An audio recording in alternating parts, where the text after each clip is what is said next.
Welcome again to Cottage Talk. I am Russ Goldman. This is my match reaction show, my 5 takeaways from Fulham's loss in the FA Cup to Newcastle United. A disappointing way to go out, and I'll be sharing my thoughts coming up next. As always, please do subscribe on YouTube and Apple Podcasts. It does help other Fulham supporters find us. Well, unfortunately, this has been a tough week for the Fulham supporters, Fulham players, Marco, his staff, everyone, with going out in 2 cups. It's not great, and I'm going to share my thoughts on this one. But there is some good things to take out of this, because if I'm looking at it here, just some opening thoughts before I go to my 5 takeaways, is that I actually thought Fulham had the better performance of the 2 sides in the first half. Yes, they gave up the goal, but they were, I thought, the better side. But that doesn't always translate to goals, obviously, and Fulham were down 1-0 at the half. But if you look at how Fulham played in the first half, they did not play badly. And I have to say that Newcastle United were not impressive at all, but they did get the goal. It sometimes just comes down to that. It comes down to the major stat that only really matters is goals, honestly. And they scored the goal. Fulham did not. They scored 2 goals. Fulham scored no goals. So that is the difference in the match. I'll be sharing my thoughts on that. But if you just look at the performance in the first half with the players that were out there with the starting 11, I'm going to be talking about that coming up next. I thought that they did a nice job. Unfortunately, the defending on 2 corners was poor, and it came back to bite Fulham Football Club. We could talk about the controversy around both of those situations as well, and I will. But the defending was poor on the actual corners themselves. But let's not waste any time. Let's get to it. Let's get to number 5. And this is one that I think is obvious, but you might not think so. Number 5 is this. Marco had an eye on the Everton match with his decisions on the starting 11. Now, Fulham played Wednesday night. They're going to be playing again Tuesday night. So then you have this match on Saturday night. What do you do if you're Marco Silva? Do you rotate? Well, he decided to rotate. He actually took out 7 players from the match against Liverpool. That is a very big amount of players that he's rotating. I understand it. You could make the argument, obviously, with the match coming up, that is the right decision, but maybe 7 was just too many players to rotate. To their credit, though, like I mentioned before, I thought they played well in that first half. When you look at the starting 11 that Newcastle put out, I thought it was an extremely strong lineup that Eddie Howe put out. I think Fulham's starting 11 was all about rotation and an eye to the Everton match. And on the broadcast I watched before the match on ESPN Plus, Dan Thomas, one of the hosts, and Shaka Hislop were having a heated discussion about Fulham's approach in this match. And Dan Thomas was very upset with Fulham's starting 11 decisions made by Marco Silva. I understand both sides of that. I understand Marco with his rotation, but I also understand a broadcaster being disappointed by a club not putting out their best starting 11. I get that. But if I look back at it, I wish Marco would have put out a stronger starting 11, but I do understand it. But that was, I think, a factor in this match, because I think he actually does have an eye onto Everton. He's managing his team. So I get it. But as a fan, I want Fulham to put out their stronger side at every match. So that's the part that I disagree with, but I understand the philosophy behind it. That's my number 5. Number 4, the injury to Harry Wilson is a serious concern. His shoulder. Now, he continued to play in the first half, and then eventually had to be subbed off with Willian. And thankfully, Fulham have Willian. But what has been interesting about Harry Wilson, I don't think he's a regular starter in the Premier League. I just don't. But I think he is very valuable coming off the bench. So this is going to be something that we're going to have to watch. Hopefully he's not going to be out at all. Maybe it was a minor shoulder situation. We will find out hopefully soon about the injury to him. But if it is serious, this is going to hurt Fulham, especially with the players that are out now. I'm talking about Alex Iwobi, not being available, you obviously have the Adama Traore situation. So if Harry Wilson's out, Fulham's depth at the winger position is really going to be challenged. Think about that. And then, of course, it all goes to recruitment, need more players, lack of depth. It's all there, especially if Harry Wilson is out for any period of time, because I don't have any faith that Adama Traore is coming back the rest of the season.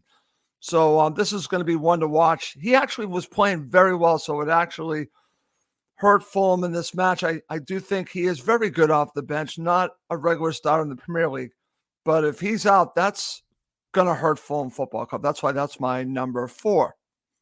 Number 3, the 2 goals off of the corners was the difference. Now, the first one, we can go back and forth about the situation with handball. I get all of that, and I've watched it several times. When I watched it live, I agree with the Fulham players who were going crazy that it's handball, goals shouldn't count. And if you listen to the broadcast I listened to, they were telling you that basically it was an incidental situation and that the goal should count. So whether I agree with the ruling or not, it's crazy. I don't want to go through the rules on this. I want to focus on the actual defensive issues. And actually, Tim Ream talked about this after the match, and you can watch his interview on FFC TV, because the defending on both corners was poor. And they gave up 2 goals on corners. The first one, like you said, defending poor. The second one, same thing. That's how Newcastle United scored their goals. And if you take those out, they created some opportunities, Newcastle United, but goals change games. This changed the game. And it's upsetting because I thought Fulham had the better performance in the first half, but Newcastle United go ahead. And then, of course, they get the goal in the second half, and then the match is over at that point. So it's very frustrating, and I'm sure Marco and his players will be analyzing the mistakes they made off of these 2 corners that led to 2 goals from Newcastle United. Very disappointing. Number 2, Iwobi and Bassey being away at the African Cup of Nations continues to hurt Fulham. So let's start with Alex Iwobi. I think this is massive. You'll see on social media, you'll hear pundits talking about fans. Fulham lack firepower up front right now. They need a striker. I'm not going to disagree that they need another striker, but I will make the argument that Alex Iwobi being out is hurting the potential goals that Fulham can get. His link-up play, this triangle that he will have with Jimenez and also Pereira, honestly believe that Iwobi being out is affecting Pereira and also affecting Jimenez, because I don't think it's an accident that Iwobi being at the African Cup of Nations is affecting these 2 players. I think it's pretty obvious.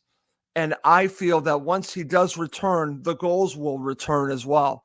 It's not about him scoring goals. It's about that continuity with those 2 other players. Call what it is. It's like a triangle and a piece is missing from that triangle. You take that away, and then I think that's where you're seeing some struggles of these 2 players.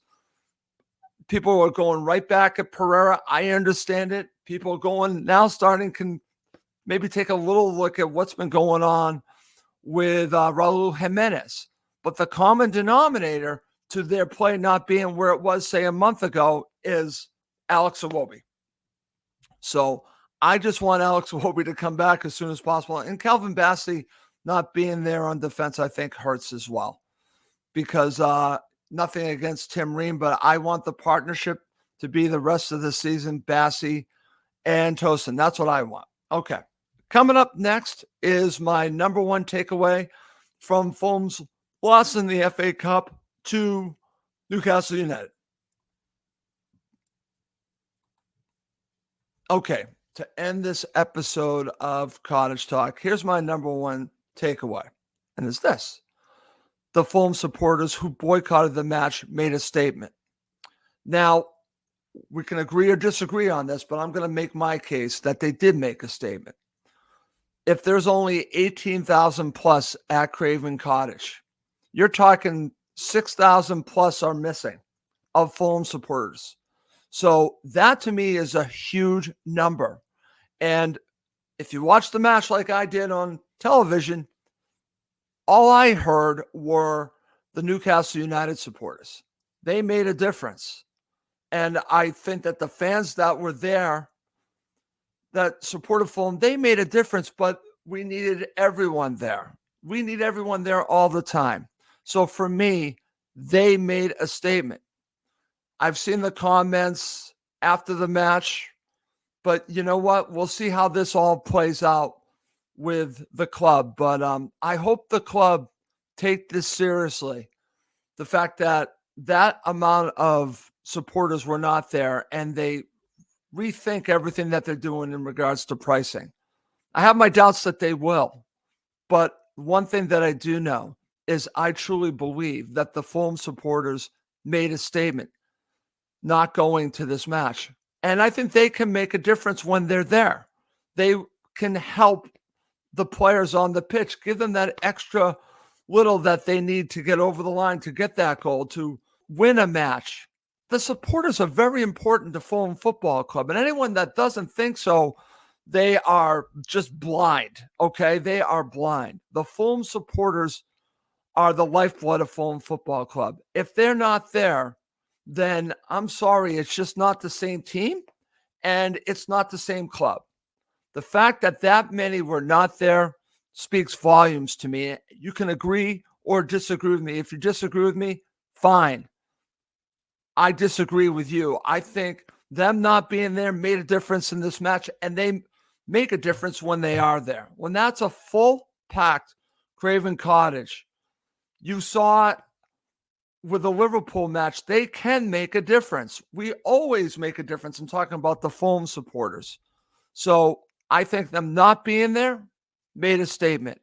And I do hope the club listens. I have my doubts. But we shall see. We shall see what happens over the course of time. I'm not giving up this crusade, I'll call, to help the Fulham supporters get affordable tickets. It's hashtag affordable Fulham, because this is just not right. The club, in my opinion, are not doing right by the people that are the lifeblood of Fulham Football Club. Please look at this. Take this seriously and don't just discard it. And I feel that the club is simply just discarding it. I feel right now, every time ticket prices are brought up and they have a discussion about it with, say, the Fulham Supporters Trust, I just think it's just pure lip service. They're not really doing anything about it. They are justifying it instead of looking at it and say, well, wait a minute, maybe we should rethink this, because we are hearing this from a group of supporters and they should really take this in and rethink what they're doing with ticket pricing. I just don't think they're going to, and that's sad. But there's no question in my mind that the Fulham supporters who boycotted the match made a statement. That's why that's my number one. Okay. Well, that's going to do it for this episode of Cottage Talk. As always, please do subscribe on YouTube and Apple Podcasts. It does help other Fulham supporters find us. Well, that's going to do it for this episode. My name is Russ Goldman. Thank you as always for watching and listening to Cottage Talk, part of the talkSPORT Fan Network.